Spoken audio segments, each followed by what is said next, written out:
गोटे हीनमान्यता जे पर्यंत राज्य सरकार ए निष्पत्ति परिवर्तन न करिवे से पर्यंत आमे चुप रहिबुनी एवं या प्रतिबदल रे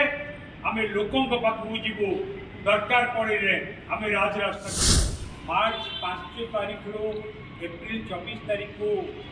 घुंचाइबा एवं मार्च 5 बदल में एप्रिल 24 तारीख में पंचायत राज दिवस ओडिशा रे पालन हम बोली राज्य सरकार को निष्पत्ति ये गोटे बीजेपी रो राज्य सरकार गोटे हीनमान्यता बिजू बाबूंकर यही पंचायत राज दिवस 3 दशंधि धरी पालन हो आसुची ओडिशा रे जेतेबेले 2000 मसीहा 2009 मसीहा पर्यंत बीजेपी रो मेंटो सरकार थिला सेतेबेले मध्य आमे ओडिशा रे मार्च 5 बिजू बाबूंकर जन्म जयंती दिन पंचायत राज दिवस पालन करी आसुथिलु। बिजू बाबू जड़े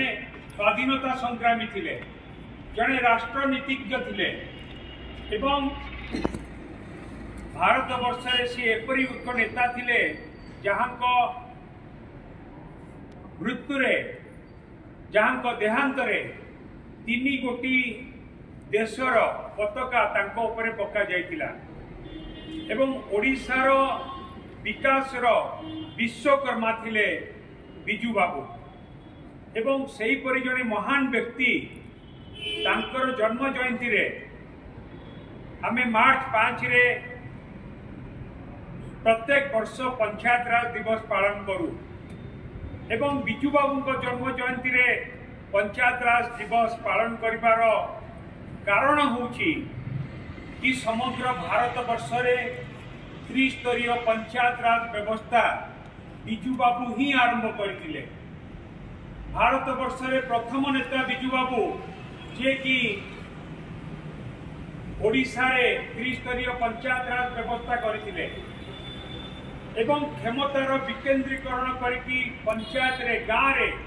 लोक प्रतिनिधि हाथ में क्षमता देकी पंचायत किपरि उन्नति हम तापाई पदक्षेप नहीं बिजू बाबू। बिजू बाबूंकर ये त्रिस्तरीय पंचायत राज व्यवस्था द्वारा पंचायत रे सरपंच, पंचायत समिति सभ्य एवं जिला परिषद गठन करने सृष्टि होता एवं क्षमतार विकेंद्रीकरण होता ग्रामांचल विकास गोटे बाट फिटिला बिजू बाबू द्वारा जे कि प्रथम समग्र भारत वर्ष रे बिजू बाबू ही प्रथम व्यक्ति जी ओडिशा रे पंचायत राज व्यवस्था आरंभ करथिले। त्रिस्तरीय पंचायत राज व्यवस्था केवल सेतिकी नुहे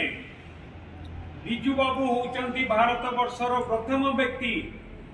जे महिला मानकू पंचायत राज व्यवस्था रे 1/3 रिजर्वेशन महिला मानकू देइथिले बिजू बाबू। सही परि जने महान व्यक्ति तांको जन्म जयंती रे आमे प्रत्येक वर्ष 3 दशंधि धरिकी पालन करी आसुचु पंचायत राज दिवस किंतु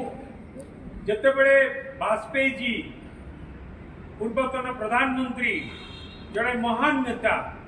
से मध्य बिजू बाबू स्मृति रक्षा पाई भुवनेश्वर रे एयरपोर्ट को बिजू बाबू नाम रे मध्य नामित करथिले। सेही परि जने महान व्यक्ति को जन्म जयंती रे पंचायत राज दिवस पालन न करिकी एप्रिल 24 तारीख को पंचायत राज दिवस